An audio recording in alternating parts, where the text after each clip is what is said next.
अगर आपकी दिलचस्पी स्पेस साइंस में है तो आप रयुगु एस्टेरॉयड के बारे में जरूर जानते होंगे।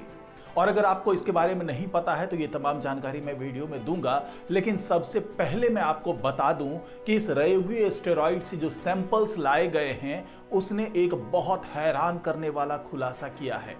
उसने बताया है कि जो ब्रह्मांड के शुरुआती दौर में जो तमाम घटनाएं हुई थी उसमें उसकी क्या भूमिका रही थी और उसका ओरिजिन कहां है।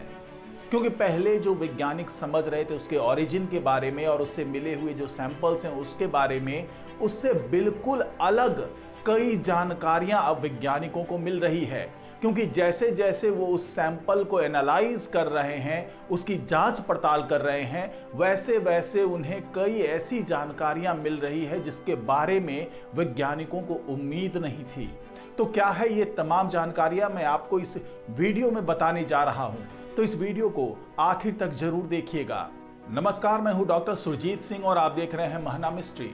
तो दोस्तों, मैं जिस रयुगु एस्टेरॉयड के बारे में बता रहा हूं वहां पर दरअसल जापान ने अपने एक स्पेसक्राफ्ट हायाबुसा 2 को भेजा था और वहां से उस एस्टेरॉयड का कुछ सैंपल लेकर के वापस ये स्पेसक्राफ्ट आया था।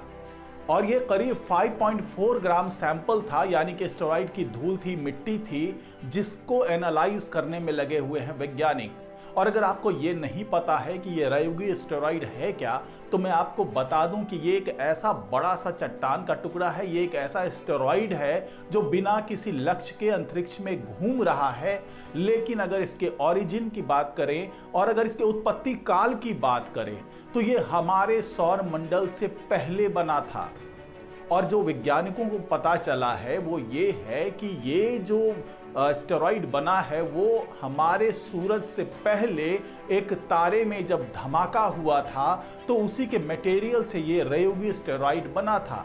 और वैज्ञानिकों ने यह भी खुलासा किया है कि इसी तरह के किसी एस्टेरॉयड से हमारे पृथ्वी पर जीवन की उत्पत्ति हुई होगी, क्योंकि इस रयुगु एस्टेरॉयड पे भी तमाम वो चीज हैं जो किसी जीवन की उत्पत्ति के लिए सहायक साबित हो सकते हैं। तो क्या है ये तमाम जानकारी, ये मैं सभी कुछ आपको मैं बता रहा हूं इस वीडियो में। तो इस वीडियो को आप सिलसिलेवार तरीके से आप देखेंगे और समझेंगे तो आपको कई ऐसी जानकारियां मिलेंगी जो आपको पहले से पता नहीं होंगी। तो अगर ये वीडियो आपको अच्छा लगे तो इसको लाइक कीजिए, शेयर कीजिए और कमेंट जरूर कीजिए। साथ ही इस महना मिस्ट्री चैनल को सब्सक्राइब कीजिए और बेल आइकन का बटन जरूर दबा दीजिए। तो दोस्तों, इस रयुगु एस्टेरॉयड के बारे में अब जो खुलासा हुआ है वो ये है कि जो वैज्ञानिक सोच रहे थे कि जो तमाम एस्टेरॉयड जिस जगह से आता है ये एस्टेरॉयड भी वहीं से आया होगा। लेकिन जो ताजा जानकारी मिली है, जो इसके सैंपल से खुलासा हुआ है, वो ये बता रहा है कि ये हमारे सोलर सिस्टम के बाहरी इलाके से उस जगह से आया है जहां से आमतौर पर उल्का पिंड आया करते थे। क्योंकि इसमें जो मटेरियल मिला है वो इसी बात की ओर संकेत कर रहा है। लेकिन इससे भी ज्यादा चौंकाने वाली जानकारी ये है कि हो सकता है कि इसकी टक्कर एक ऐसे एस्टेरॉयड या उल्का पिंड से हुई होगी जो हमारे सूरज के बेहद पास से गुजरा होगा। तो क्या ये रहस्य है और क्यों वैज्ञानिक इसको जानने के बाद बहुत हैरान हो रहे हैं, ये तमाम जानकारी मैं आपको दे रहा हूं। तो आपको बता दूं कि ये जो तमाम रहस्यों पर से पर्दा उठ रहा है और जो नई नई जानकारियां आ रही है उसको समझने के लिए वैज्ञानिकों ने तमाम नए तकनीक का इस्तेमाल किया। उसके लिए वैज्ञानिकों ने स्कैनिंग इलेक्ट्रॉन माइक्रोस्कोप और सेकेंडरी आयन मास स्पेक्ट्रोमीटर की मदद ली और इसी की मदद से उन्होंने ऑक्सीजन 16 के आइसोटोप के लेवल को समझा। और वैज्ञानिकों का यह दावा है कि यही ऑक्सीजन आइसोटॉपिक कंपोजिशन जो होता है वो प्राइमरी मिनरल होता है, ये समझने के लिए कि कोई भी जो उल्का पिंड है या कोई एस्टेरॉयड है उसका ओरिजिन कहां से हुआ है। वैज्ञानिकों ने बताया कि आमतौर पर जो उल्का पिंड है वो एस्टेरॉयड के रीजन से भी बहुत आगे जाकर के फॉर्म होता है, यानी कि ये वो इलाका है जहां पर बहुत ज्यादा ठंड होती है, टेम्परेचर बहुत ज्यादा कम होती है और यही वजह है कि ऐसे कॉमेट या उल्का पिंड में आइस बहुत बड़ी मात्रा में पाया जाता, उसके कंपोजिशंस वहां पर मौजूद होते हैं। तो वैज्ञानिकों ने जो बताया उसके मुताबिक जो कॉमेट्स होते हैं, जो उल्का पिंड होते हैं, वो सूरज से बहुत ज्यादा दूरी पर होते हैं। अगर हम एस्टेरॉइड से कंपेयर करें तो उससे बहुत ज्यादा दूरी पर कॉमेट्स होते हैं, और वो ऐसा इलाका होता है जहां पर टेम्परेचर काफी कम होता है, और बहुत कम तापमान होने की वजह से इन जो कॉमेट्स होते हैं, जो उल्का पिंड्स होते हैं, उसमें आइस बड़ी मात्रा में कंपोजिशन के तौर पर मौजूद होता है। जबकि अगर हम एस्टेरॉइड की बात करें तो ये पूरी तरीके से पत्थरों और चट्टानों से बना हुआ होता है।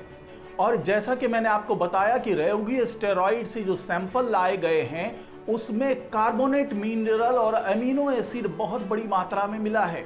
और वो ये सजेस्ट कर रहा है कि इस एस्टेरॉइड का जो ओरिजिन है वो बहुत ज़्यादा दूर है। आमतौर पे जो एस्टेरॉइड का ओरिजिन होता है उससे भी बहुत ज़्यादा दूर, यानी कि ये इलाका लगभग यूरेनस और नेपच्यून के आसपास का इलाका है, और जनरली कॉमेट्स भी इन्हीं इलाकों से आते हैं। तो सवाल यहाँ पर ये उठता है कि आखिरकार ये एस्टेरॉइड इतनी दूर से कॉमेट वाले इलाके से कैसे आया, यानी कि जिस जगह से कॉमेट्स आते हैं वहां पर आइस इस तरीके से मौजूद होता है कि इतना कम टेम्परेचर होने के कारण वो वेपोराइज नहीं होता है, और वहां पर वाटरली कंडीशन मौजूद होता है। तो अभी तक आप यही सोच रहे होंगे कि जो रयोगु है वो एक ऐसी जगह से आ रहा है जहां पर कॉमेट बनता है और वो बहुत कम टेम्परेचर में फॉर्म हुआ, लेकिन यहां पर एक और सरप्राइज आना बाकी है, क्योंकि वैज्ञानिकों ने भी जब इसको समझा तो उन्हें भी लगा कि आखिरकार ऐसा कैसे पॉसिबल है, क्योंकि रयोगु के सैंपल में कुछ और भी ऐसी चीजें मिली जो वैज्ञानिकों को हैरान कर रही है, जैसे कि एस्पिनल, ओलिवाइन और पेरोविस्काइट। ये जो है, ये तमाम जो चीजें हैं, जो मिनरल्स हैं, वो बहुत हाई टेम्परेचर में फॉर्म करती है।